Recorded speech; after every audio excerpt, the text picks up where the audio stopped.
Қарағанды қаласының Көгілдір Тоған шағын ауданында іргетасы 1993 жылы қаланған мектеп құрылысы белгілі себептермен тоқтап қалған болатын.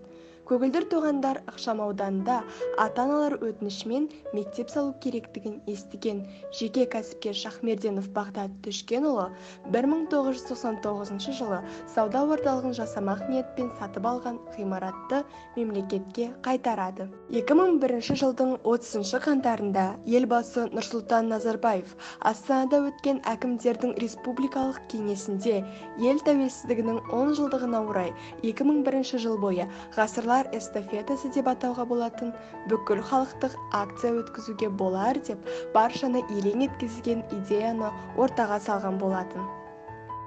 Осы идея негізінде Қарағанды аумағындағы тәуелсіздіктің 10 жылдығы мерекесі аясында жүзеге асқан барлық айтулы істердің ұйытқысы, әрі дем берушісі сол кездегі облыс әкімі Мұхамеджанов Камалдин Ескендірұлының жетекшілігімен тәуелсіздіктің 10 жылдығына 10 игі іс акциясы аясында қаланың Көгілдір Тоғандар шағын ауданындағы мектеп ғимараты осы заманғы талапқа сай салынып, қатарға қосылды.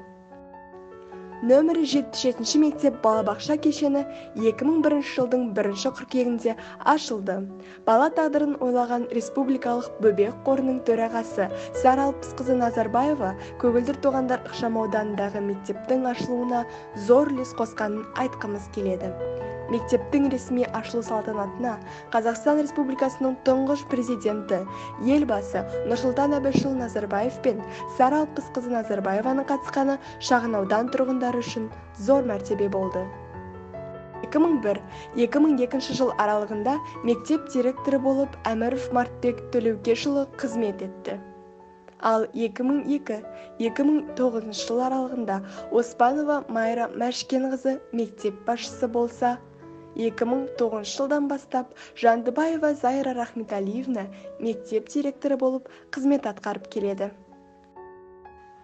Мектеп балабақша кешенінде бұл күндері 1589 оқушы тәрбиеленіп білім алуда. Сондай-ақ кешенде балабақша мен мектеп алды даярлық топтары ашылған. Білім ордасы ашылғаннан бергі 20 жылда талай жетістіктерге қол жеткізді. Мектебіміздің оқушылары түрлі деңгейдегі интеллектуалдық конкурстарға, олимпиадаларға, оқуларға, шығармашылық сайыстарға қатысып, жүлделі орындарға ие болды.